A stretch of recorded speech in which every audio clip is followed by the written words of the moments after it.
Hoje nós vamos estudar sobre uma pessoa que particularmente eu tenho uma admiração muito grande.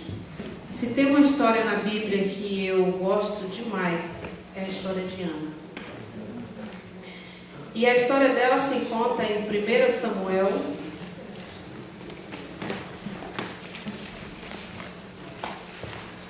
a partir do capítulo 1.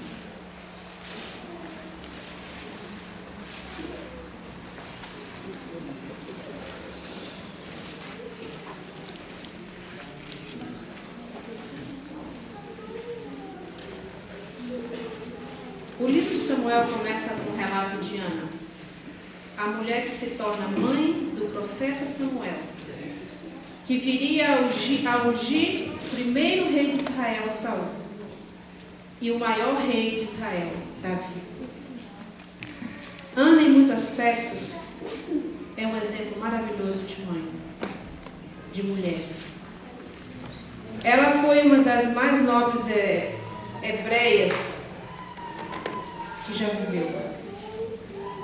O profeta Samuel escreveu o relato inicial do seu livro para ensinar a Israel, através do exemplo de sua mãe Ana, a colocar nossas cargas, a colocar nossos filhos, a colocar nosso futuro nas mãos do Senhor. Hoje eu quero compartilhar com vocês o que a palavra de Deus fala sobre essa mulher maravilhosa.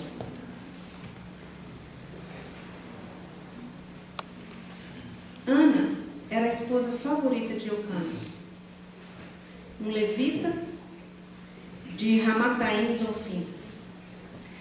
Os levitas, eles tinham o costume de cumprir um dever no tabernáculo de Deus,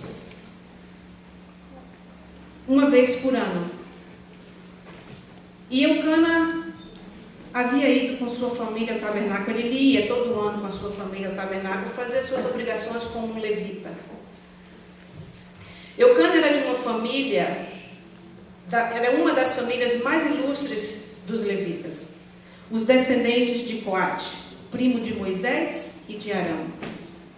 Embora fosse um homem de Deus, infelizmente ele também caiu na poligamia. E ele tinha 2 mulheres. Não se esqueçam que nessa época aqui, aquela época em que nós falamos sobre Débora, não havia juízes em Israel, não havia rei. Então era uma época em que todo mundo fazia o que queria. E Eucana acabou caindo nesse mesmo pecado.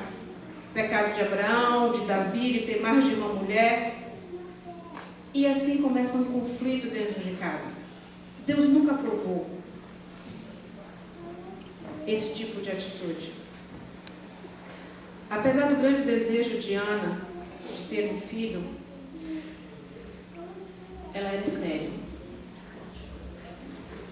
E quando eles viajavam para poder o seu esposo Eucana fazer o que era necessário ali todos os anos no tabernáculo, durante a viagem, que eu tentei descobrir quanto tempo levaria essa viagem, mas não consegui encontrar, mas eu imagino que não devia ser uma viagem pequena. Durante o caminho, Penina, a outra mulher de Eucana, ela ria, zombava, maltratava muito Ana. Maltratava tanto a ponto de Ana chorar, se entristecer, entrar em depressão e ficar até sem comer.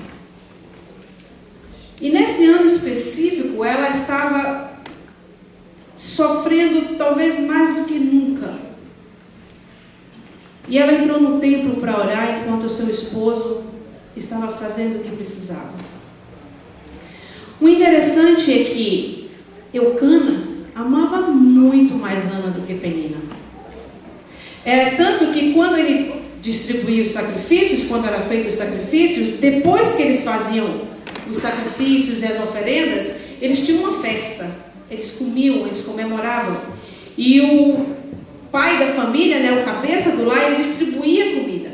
Então, Eucana, ele dava a porção de Penina, a porção dos seus filhos e filhas, que eram da parte de Penina, mas para Ana ele sempre dava uma porção dobrada. E toda vez que ele via Ana triste, ele dizia: Ana, o meu amor por você não é melhor do que filhos?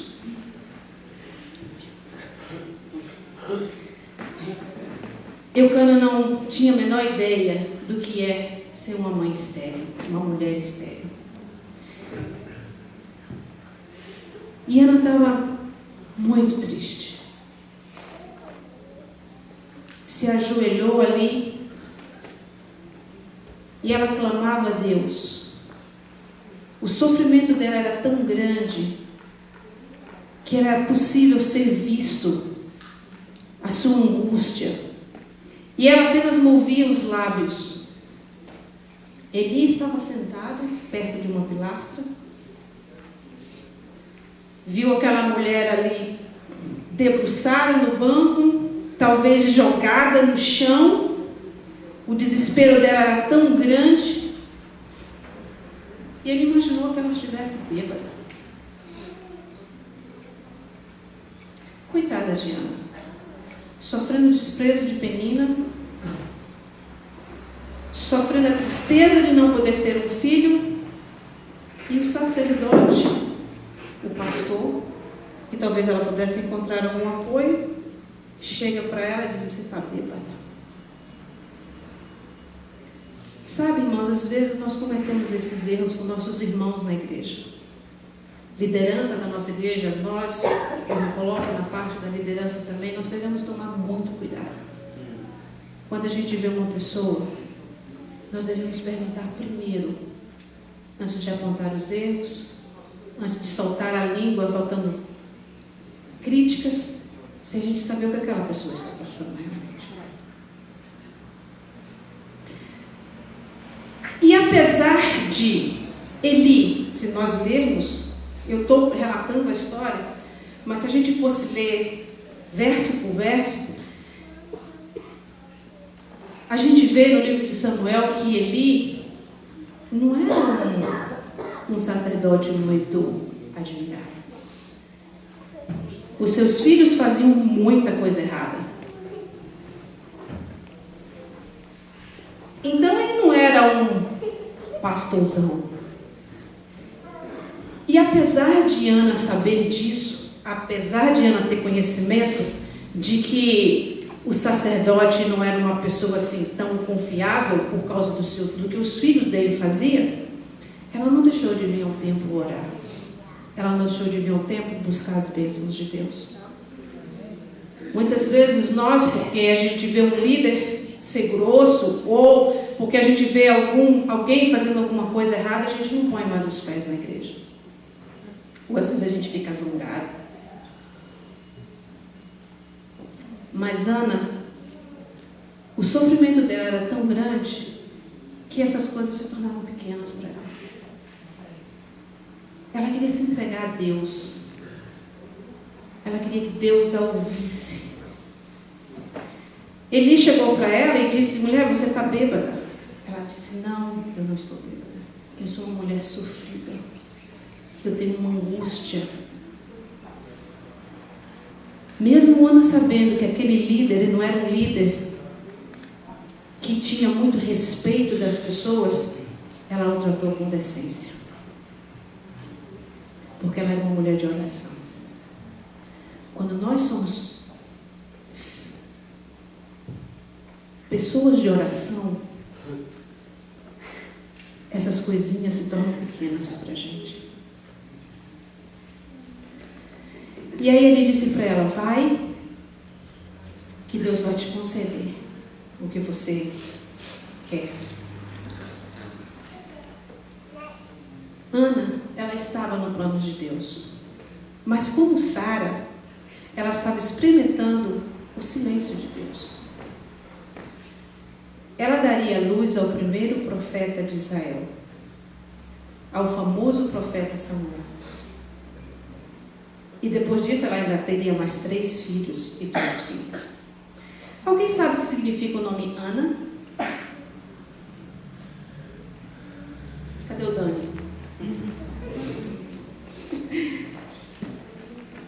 O nome Ana significa graciosa, graciosidade ou favor.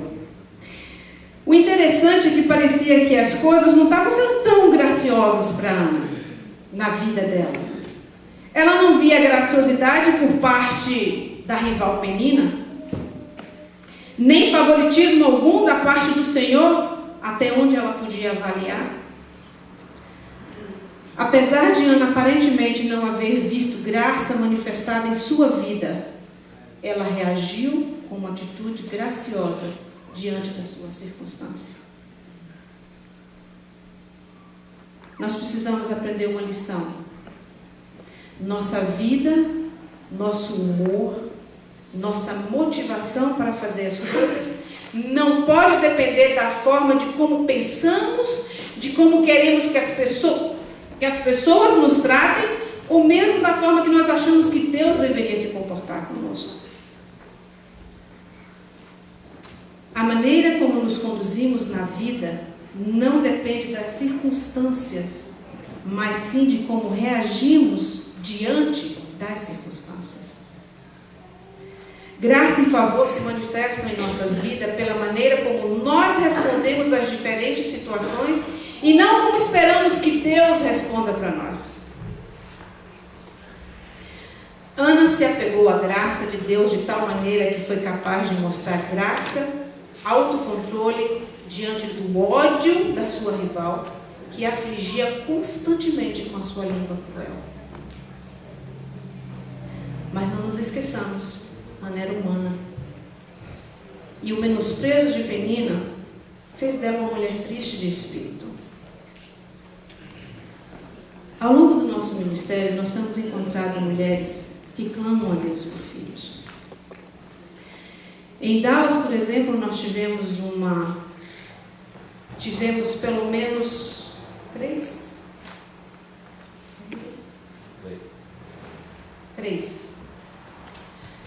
mulheres que clamavam desesperadamente por filhos. Uma delas, inclusive, gastou $10.000 fazendo uma inseminação artificial. E quando ela chegou em casa, ela perdeu aquela inseminação. $10.000 jogado fora. Tudo pela vontade, tudo para ser mãe.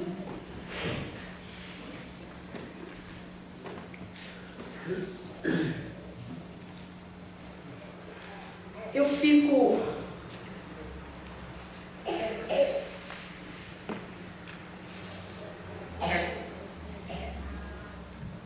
Eu ia falar uma coisa agora, mas acho que eu nem vou falar nela. A exemplo de Jacó, no vale de Jaboque, Ana travou uma verdadeira batalha com Deus através da sua oração. Em sua oração silenciosa, seus lábios se moviam.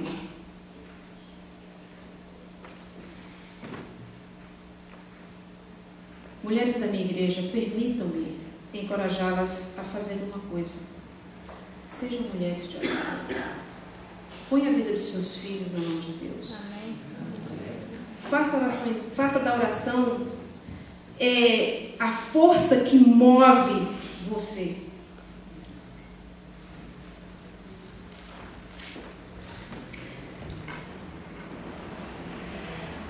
Eu fico pensando, o que vocês acham de uma mãe que a gente escuta nos jornais, que a gente às vezes vê, de uma mãe que espera o filho nascer e joga na lata do lixo? Nós vimos uma reportagem no Brasil de uma mãe que pegou o seu filho, botou num saco de lixo e jogou no lago. Os homens estavam pescando e acharam aquele saco de lixo com aquela criança lá dentro ainda em vida, graças a Deus. O que vocês acham de uma mãe assim? De uma mãe que espera a criança nascer e joga fora. Nem pelo menos para dar para alguém ou botar na porta de alguém, simplesmente joga fora. O que você pensaria de uma mãe assim? Isso é mãe.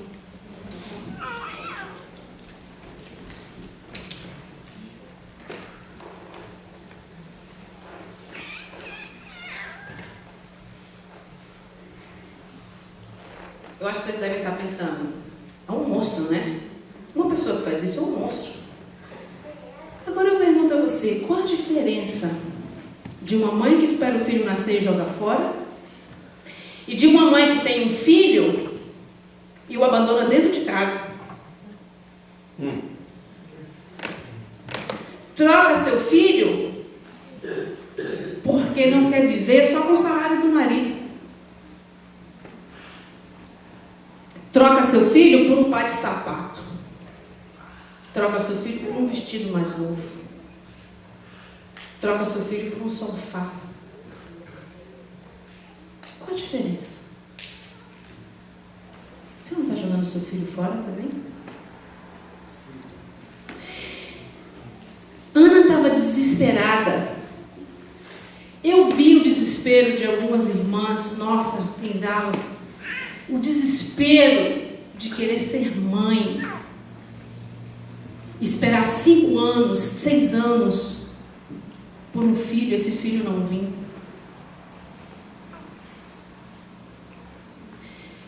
E eu fico pensando, tantas são agraciadas com 2, 3, 4 filhos, e não dão valor a isso. Eu fico muito triste com pais que não são homens suficientes para bancar a casa e falar com sua esposa, você fica em casa para cuidar dos nossos filhos, eu vou trabalhar. Mas muitas vezes eu sei também que a culpa não é do marido, é a mulher que quer mais e mais e mais. Mas eu fico triste, muito triste, quando eu vejo filhos abandonados dentro de casa. Eu fico muito triste quando eu vejo filhos na rua, porque a mãe não está em casa, não tem tempo.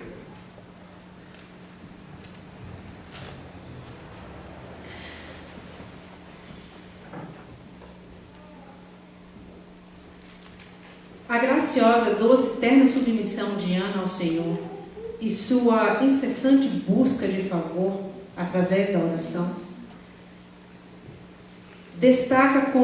para mim, se destaca como uma flor no árido deserto espiritual dos tempos dos juízes, quando ninguém mais consultava ao Senhor. Apesar das lutas que enfrentava dentro de casa e de saber que seu líder espiritual, falando de Eli, não tinha nada, mas Ana reconhecia que ela precisava de estar na casa do Senhor. Queridas mães, lembre-se de uma coisa: uma mão que embala o berço em sua casa é a mão que balança e domina o mundo. Antes de seu filho conhecer qualquer coisa, ele está conhecendo você dentro de casa. Quando eu vejo uma mulher ficar viúva, eu fico muito triste, porque é difícil. Nós temos aqui a irmã Berta, que pode nos dizer isso. Onde ela está? Eu ouvi. Não. A Neuza, a irmã Berta. Quantos filhos, irmãs? 8 filhos. Viúva. Gente, não deve ser fácil. Tem que buscar muito a Deus sabedoria para poder conseguir ser pai e mãe ao mesmo tempo. Mas eu fico muito mais triste quando eu vejo um homem ficar viúvo.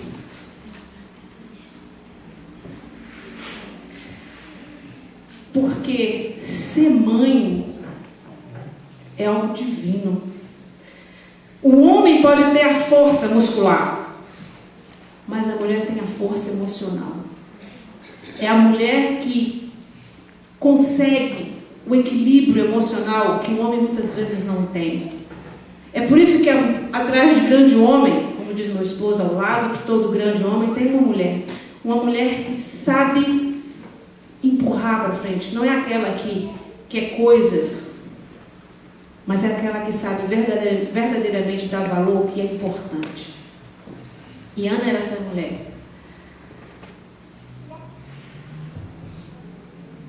O que serão as próximas gerações depende grandemente do tipo de mãe que a geração presente possui. A coisa mais importante que você pode fazer por seu filho não é torná-lo a próxima estrela do futebol ou do basquetebol na escola, mas orar para que o Senhor tome o controle das prioridades de sua vida. A coisa mais importante que você pode fazer para o seu filho não é dar a ele tudo o que ele quer. É orar para que a coisa que mais deseje em sua vida é viver para o Senhor. Amém. A coisa mais importante que você pode fazer por seu filho não é se certificar de que ele estude na melhor escola. É orar para que o Senhor dirija a sua vida em cada detalhe. Não importa onde ele esteja. Em Samuel 1:11, Ana faz uma promessa solene ao Senhor. Samuel 1:11, qual é a promessa que ela faz ao Senhor? Alguém pode ler, por favor?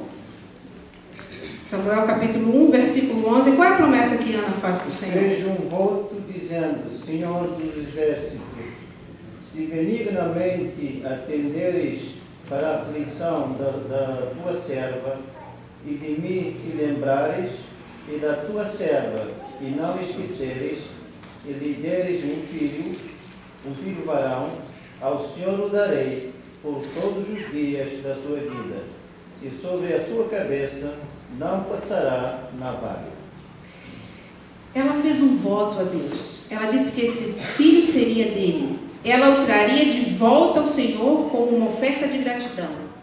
Ele seria um nazireu. O que é ser um nazireu? Consagrado a Deus. Consagrado para Deus. A gente pode ver isso em Números 6, de 1 a 21. Nazireu é alguém que é consagrado ao Senhor por um período específico de tempo. Só que Ana dedicou o seu filho tempo integral. Ela não disse que seria por um período de tempo. Foi por tempo integral. Gente, que coisa fantástica. Ana queria um filho. Deus lhe concedeu esse filho. Ela agora pega esse filho que ela tanto pediu e leva para Deus. Ela ficou com esse menino até ele desmamar. Naquela época, mais ou menos uma criança se desmamava entre 3 a 4 anos de idade. Joquebede também ficou com Moisés mais ou menos até essa idade, depois se levou para dentro da casa do rei. Ana teve de 3 a 4 anos para ficar com seu filho. É tanto que a história fala que nos anos seguintes, quando Eucana ia para fazer o sacrifício, Ana ia com ele? Não. Ela ficava em casa. Ela ficava em casa com seu filho e dizia: não, quando ele desmamar, eu vou levá-lo de uma vez só. Eu fico pensando, Ana não queria perder nem um minuto sequer com seu filho. Eu imagino que essa viagem, quando eu li essa parte, eu imagino que essa viagem devia ser muito grande. Eu acho que ele devia levar 1 mês, talvez, 2 meses. Porque ela não queria perder um minuto com seu filho. 1 segundo, cada segundo para ela era importante. Ela educou o seu filho. Ela teve apenas 3 ou 4 anos para passar para o seu filho a mulher de oração que era ela. Para passar para o seu filho confiar em Deus como ela confiava. E depois levar para o templo e botar na mão de Eli. Quem eram os filhos de Eli?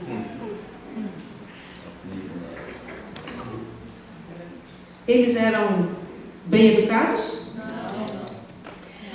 A Bíblia fala que eles roubavam dos sacrifícios. A Bíblia fala que eles dormiam com as mulheres que ajudavam a limpar o templo. E o pai dizia para eles: meus filhos, não façam isso, isso é pecado. E agora a Ana pega o seu filho precioso, de 3 para 4 anos de idade, leva para o templo e bota na mão de Eli.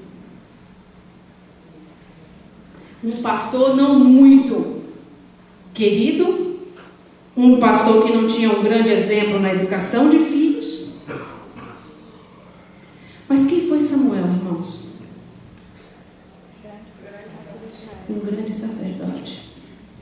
homem de Deus, que ungiu o primeiro rei de Israel e ungiu um dos melhores, Davi.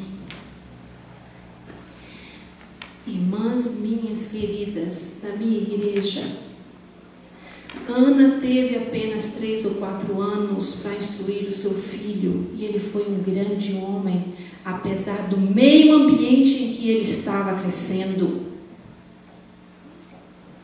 Joquebede teve também 3 ou 4 anos apenas para ensinar Moisés, e ele foi para dentro do palácio pagão, cresceu nas escolas pagãs, aprendendo a lutar, aprendendo talvez até um palavreado não muito decente, ou aprendendo de outros deuses. Mas quem foi Moisés?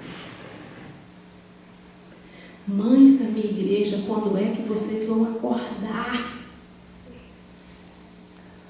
para passar tempo com seus filhos?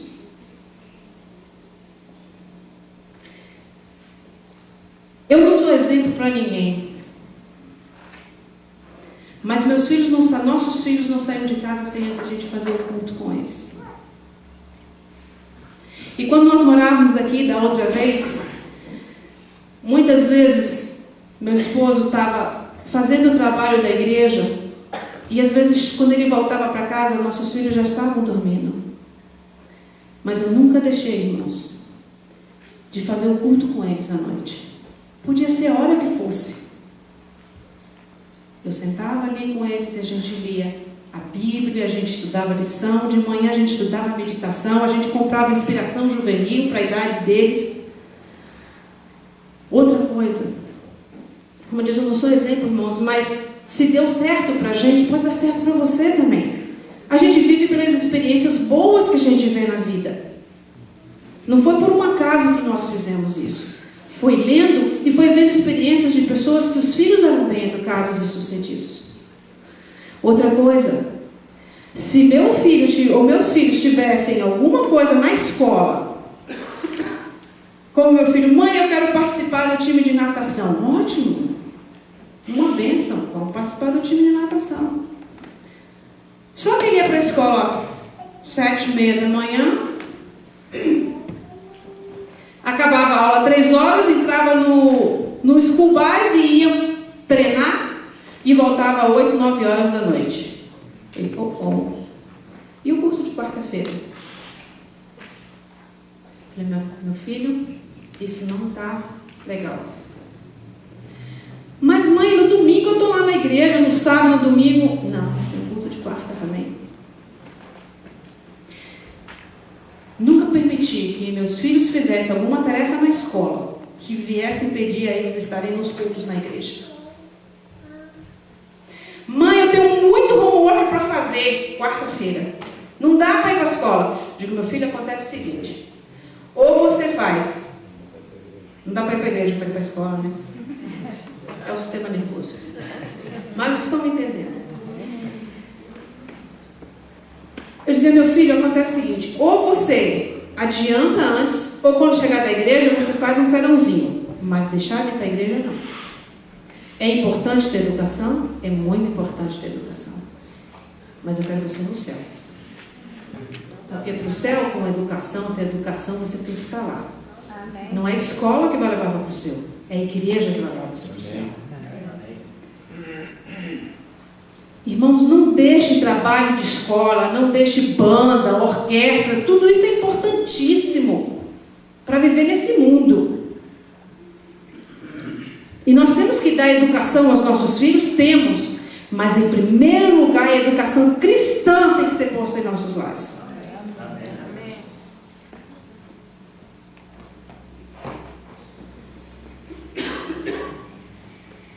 No livro Ciência do Bom Viver, página 372. Foi Ana, a mulher de oração e espírito abnegado, inspirada pelo céu, que deu à luz a Samuel, a criança divinamente instruída, juiz incorruptível, fundador das escolas sagradas de Israel. As crianças, irmãos, nunca deveriam ser olhadas como um fardo. Nunca deveriam ser reduzidas a um motivo de reclamação. Eu vejo tantas mães reclamando dos filhos, na frente dos filhos. Ah, esse menino é uma praga na minha vida. Ah, esse menino só traz problema. Eu queria que você passasse pela angústia de não ser mãe. E eu duvido que você trataria seu filho desse jeito.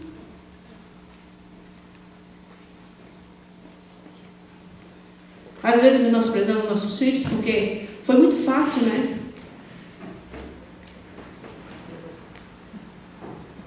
Nossos filhos não devem ser motivo de nossas reclamações, porque filho é uma bênção de Deus. Amém. Ele pode não ser uma bênção se você não for uma bênção na vida dele.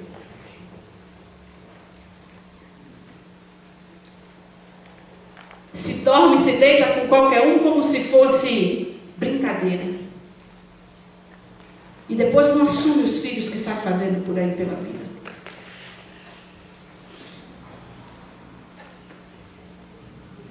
Quantos pais têm filhos? Somem e deixam a mãe a penar. Deus vai te cobrar muito caro. Deus vai te cobrar muito caro. E eu não quero estar na pele de nenhum de vocês, mas eu oro por vocês.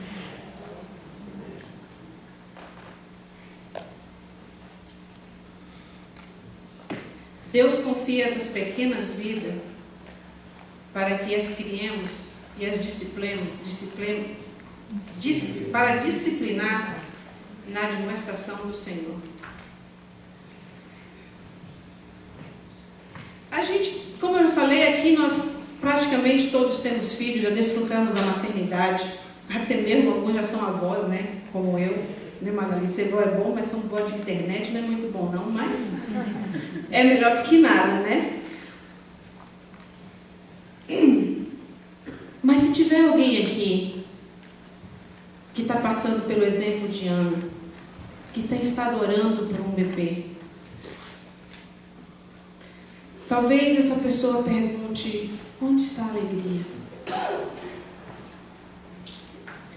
Lembre-se, não importa a circunstância na qual você se encontre, o Senhor é o seu provedor. Ele é seu sustentador e sua graça. Amém. Amém. Se você já chorou porque quer um filho, suas lágrimas, suas preces não têm passado desapercebidas perante Deus. Eu gostaria que você lesse comigo Salmos 37, verso 4.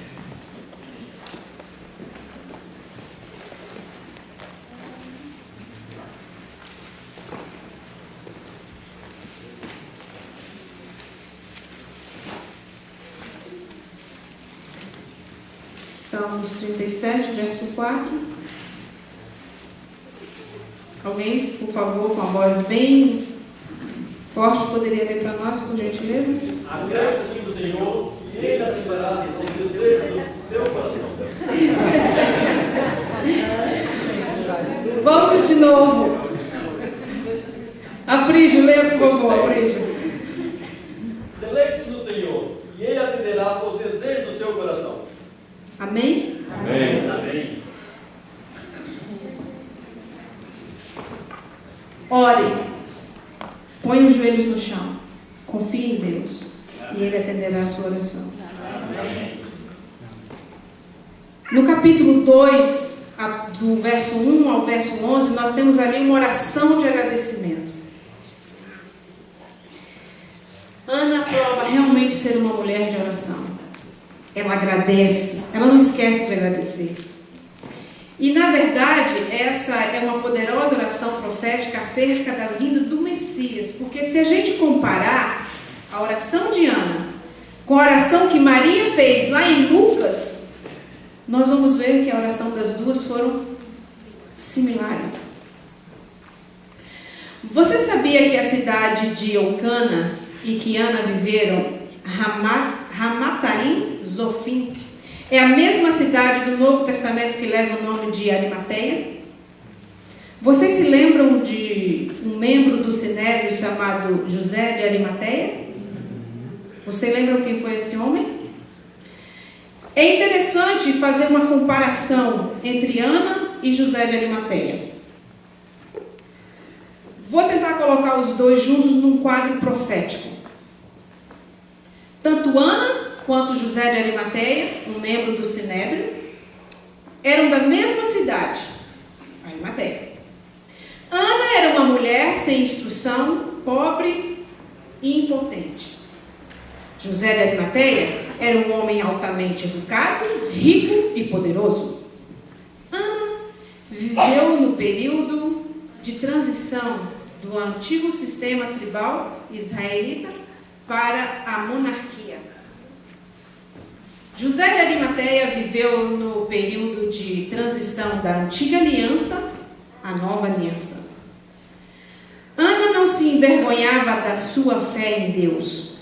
José de Arimateia era um crente secreto em Jesus Cristo.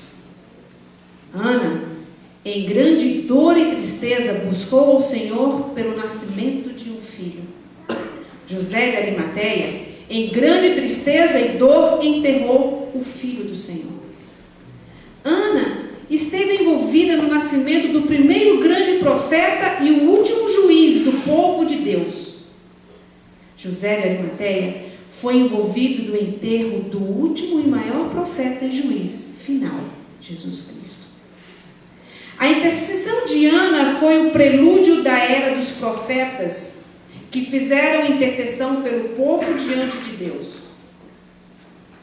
A intercessão de José de Arimateia foi o prelúdio para o Messias que vive sempre para interceder por nós junto ao Pai. A canção de Ana profetizou o nascimento de um rei vindouro. Em seu cuidado, José de Arimateia providenciou o sepulcro do rei dos reis. O filho de Ana, Samuel, ungiu Davi como rei. O sepulcro de José de Arimateia foi o local da unção para o corpo do filho de Davi, da geração que veio a ser Jesus. Dito de outra forma, do ventre de Ana surgiu o filho que ungiria Davi como rei. Do túmulo de José de Arimateia surgiu o filho de Davi, o rei dos reis. Amém. Amém. Tentando fazer um paralelismo conosco hoje, eu diria que Samuel nasceu do ventre de Ana, uma mulher de oração, uma mulher submissa, uma mulher que tinha um relacionamento com Deus. E Jesus quer nascer no seu e no meu coração. Jesus quer que nós tenhamos um relacionamento verdadeiro com Ele. Busquemos a Deus. Vamos deixar Jesus entrar e nos tornaremos mães e pais melhores. Nos tornaremos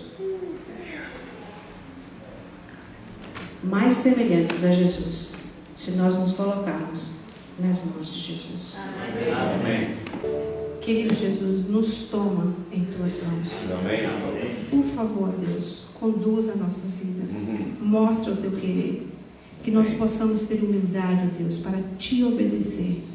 Que nós não venhamos a dar jeitinhos em nossa vida. Que nós possamos saber se humilhar em Tuas mãos.